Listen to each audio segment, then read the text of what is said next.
Hello guys, আসসালামু আলাইকুম। সবাই কেমন আছেন? আশা করছি ভালো আছেন।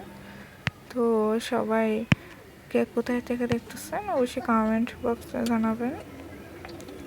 তো এই ভিডিওটি ছিল সম্পূর্ণ নতুন রাঁধুনিদের জন্য।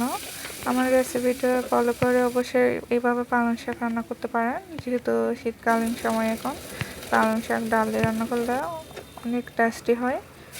তো যারা জানেন তারা ভিডিওটি স্কিপ করতে পারেন, আর যারা জানেন না তারা লাস্ট অবধি দেখতে পারেন।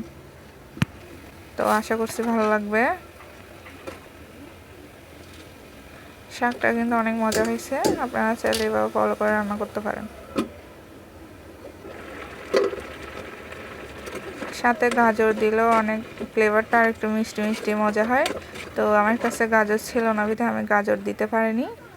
আপনারা টমেটো দিয়ে, কাঁচামরিচ, তারপর ধনিয়া পাতা, রসুন, পেঁয়াজ কুচি সব দিয়ে এভাবে করে ফেলতে পারেন।